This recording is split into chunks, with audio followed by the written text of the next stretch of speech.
You, Evelyn. And thank you, Beth. I promise not to sing to you like Beth did, so you can all be relieved about that. But like Beth referenced, the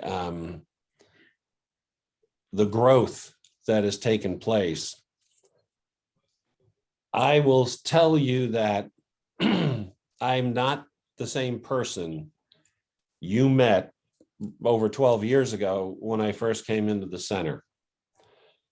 Strangely enough, I pretty much look the same. I've looked this way since I was 30 years old. You know, I run into people that I haven't seen in 35 years. They go, you know what, you still look the same, because I didn't. I know on the outside I have changed, because having breakfast with our grandson a couple of weeks back, he drew a picture of me and he started putting all these marks on my face. I go, what's that? He goes, oh, those are all the spots on your face. I'm like, oh, okay. You know, he's like, so I know I'm changing physically. However,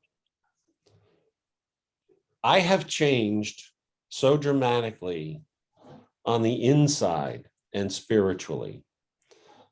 There's a couple of different reasons for this. One, and Beth just mentioned it in her talk, connection. What we're doing this year is the power of connection. And I ended up in this place knowing how to use it because of the power of connection. It was all the way, I mean, for me to come and just walk into the center one day, become a member, become a practitioner, become a minister, become the executive director, and be sitting here today to be able to talk about it. It was all because of the power of connection in so many different ways. Yeah, a lot of it has to do with my wife, wonderful person that she is, but it has a lot to do with each of you too, because each of you has contributed through this power of connection to my growth, and hopefully to all and everybody else's growth as well. So we end up here today. This is the last of the 4 talks, but how do you use it? How to use it, it is the question. And it's the big question. We use it in a lot of different ways. And we'll get to the fact in a few minutes, the fact that you can't not use it. But I'll give you one example recently where I did use it. And that through this teaching and through this effort, it was a wonderful thing to be able to turn to. A few weeks back, I got sick with COVID. I think it was COVID. Who the heck knows these days? And I don't normally get the flu. And I was very sick, just all of a sudden. I guess I had a fever. My body was shaking like crazy. And as I'm laying there, and Michelle's like, I've never really seen you this sick before. So I got in bed under the covers, and my body was still shaking like crazy. And I said, Neil, what do you know? What do you know that you can use, right? And because of this teaching, because of the result of all this power of connection, I was able to know that there's a place inside of me that was whole, perfect, complete, and perfect in every way, and that I was one with this divine presence, and that if I connect to that, nothing is wrong. And I stopped, and I did that, and my body stopped shaking within a matter of a minute. I became calm, peaceful. I'm assuming whatever fever might have been there was gone. And literally there was an immediate turnaround in how I felt and where I was. That is a more, shall we say, specific or dramatic use of how to use it and applying this teaching. And also, as Beth referenced, as Ernest Holmes says, we should be able to look at a wrong condition with the knowledge that we can change it. The realization of this reality must be gained by the application of our knowledge. And that's what we're really here to do. That's what we really need to do. And that's why this is the last in the series of the 4 talks. because what precedes it is so important to where we end up with how to use it. You know, one of the things that, if you guys are not reading them, I suggest you do, but Michelle puts out a blog on a regular basis, and it comes out in Remembering You all the time. And those are wonderful things. And they're also available online, but you should, if you're not getting those, you should, and you should be reading them. In her last blog, excuse me, it was called Simple but Hard. That there is no outside, there is no other.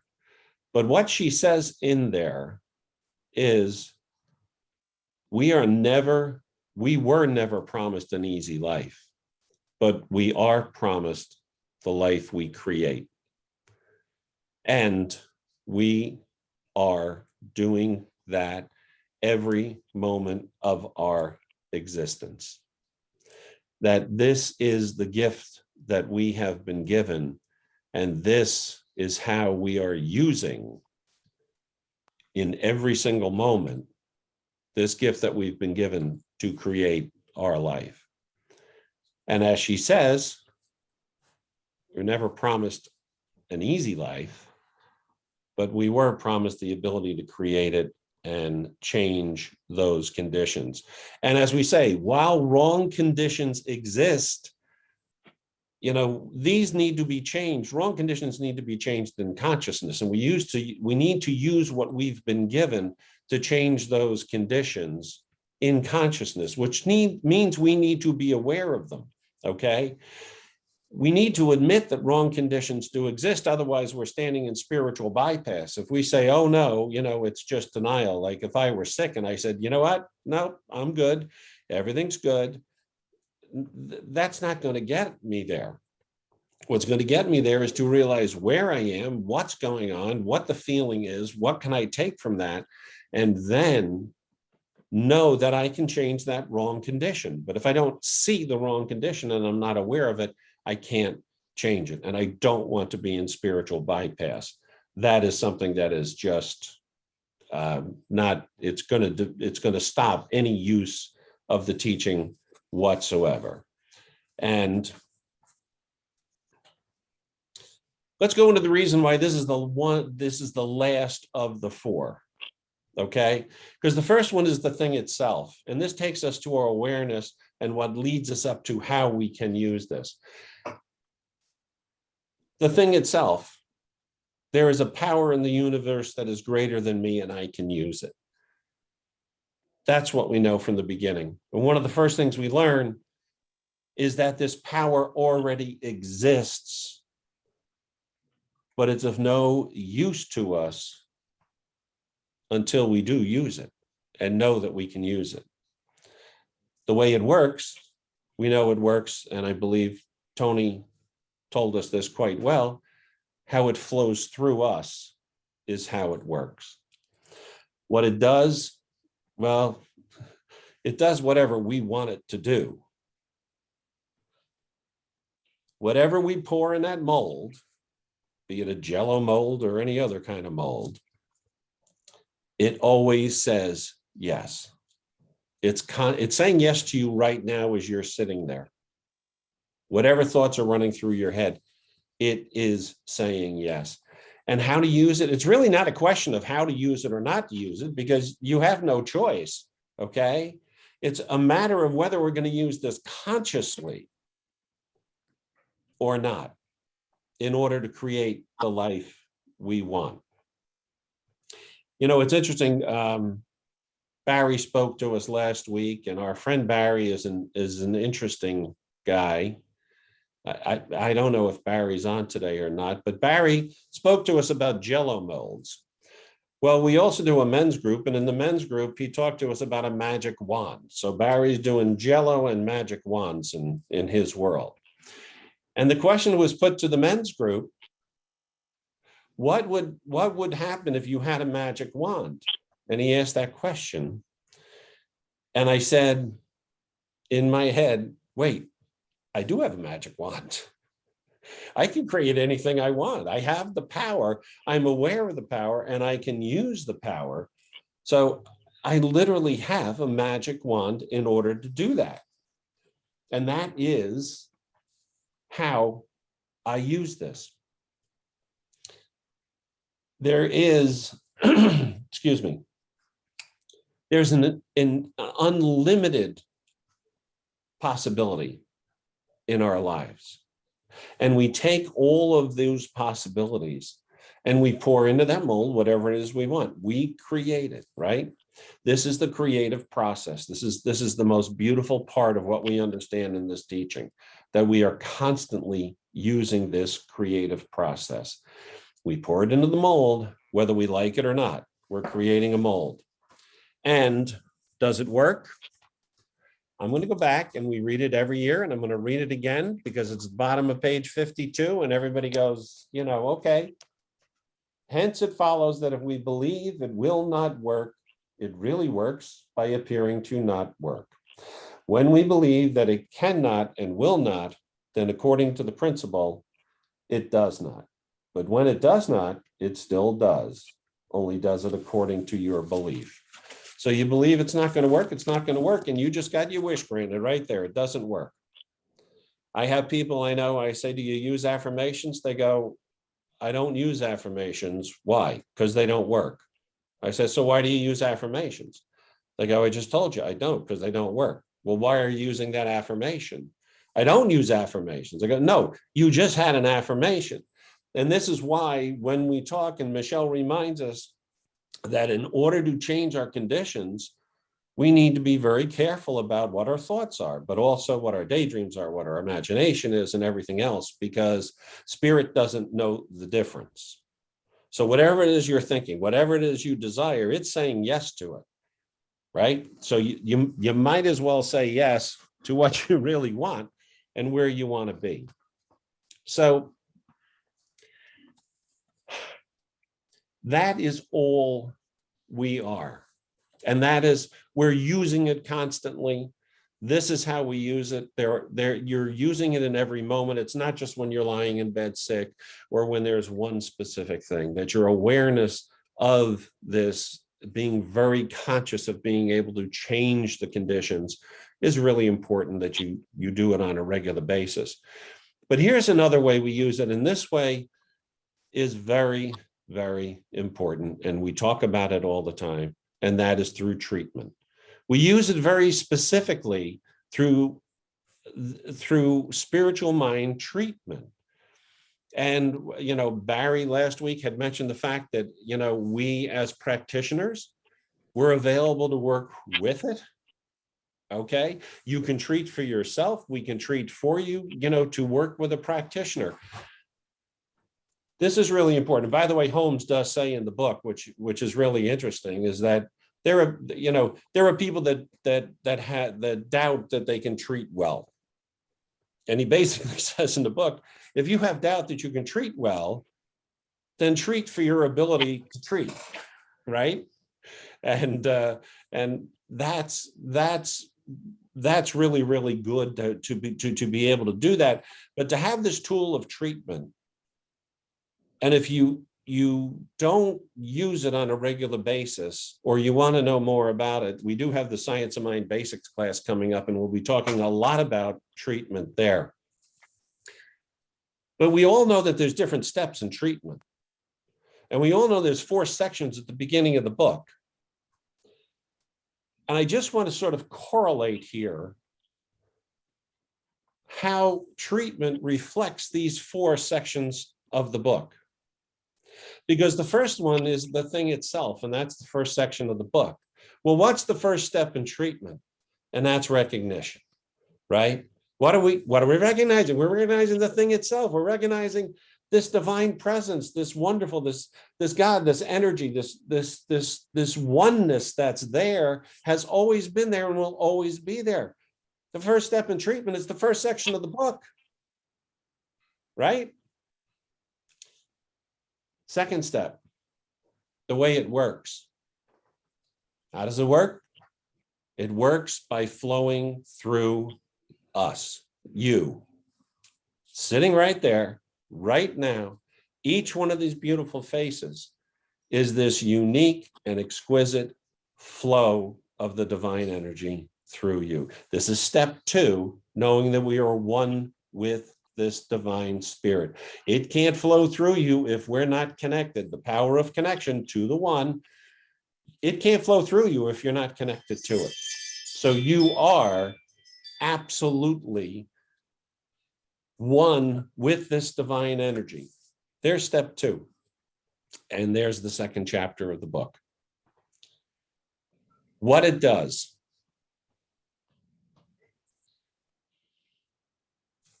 What it does is what you ask it to do. What it does is whatever you want to create. What it does is say yes to whatever it is that you are pouring into that mold, whatever you are creating, whatever those words are that are coming out of your mouth that you need to be so particular about by not using words that you don't want to have happen. It works by working through you, right? So what's the third step in treatment? The third step in treatment is the declaration of the affirmation, or stating what it is actually want our consciousness to be, to have our lives turn out the way we want them to turn out.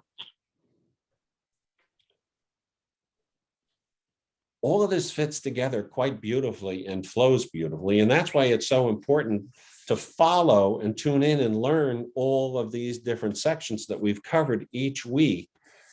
And my partners that have done such beautiful jobs of doing presentations on these sections, I want to thank them. They've been fantastic. So the fourth one, how to use it.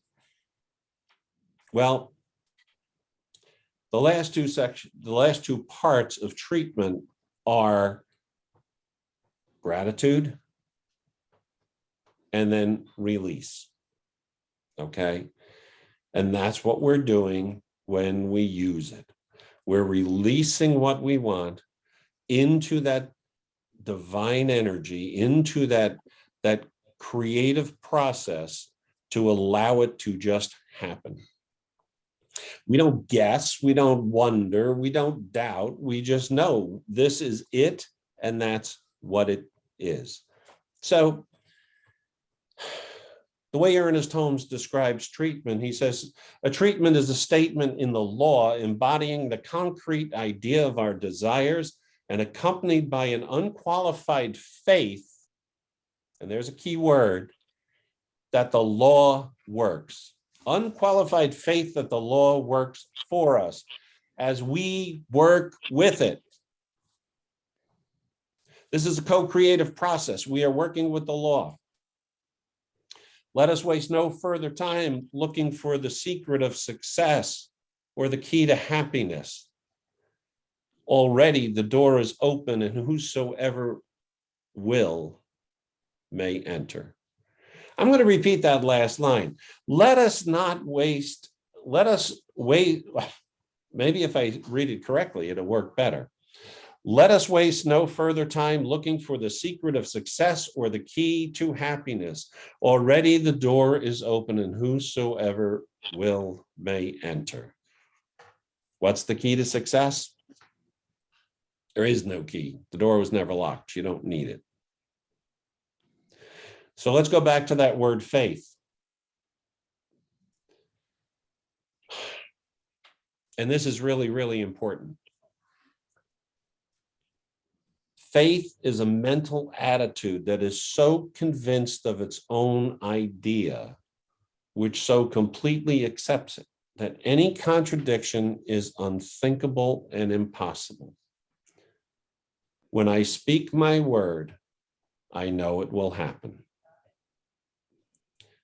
It goes beyond a belief and it goes to a knowing.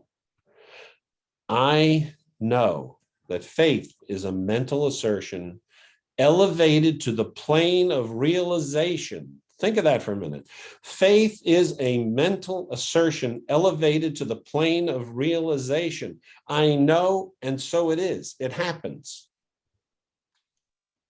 This is the power that I recognize that we have with that magic wand that I can use at any moment. And treatment leads us right to the doorstep of this, okay? It identifies itself with reality and that reality becomes real to the believer. The invisible becomes the visible. We're starting with the invisible, and we're ending up in the visible. It makes the unseen real. We have a power. We have this constantly to use. We have tools to use it in terms of treatment. We have practitioners to use us. As Barry said last week, call a practitioner, get with a practitioner. We have classes that tell us how to use this, how to do this. And like I said, the Science of Mind Basics class is coming up where we'll cover all this and go through all this and talk more about treatment. I'll end this with being very grateful that I realized it was the power of connection that turned my life around and brought me here today. I have a lot of people to thank. Nobody more than my wife. However, I thank each one of you for having this to be here now so that we can all support each other in this knowing. Let's take this into treatment.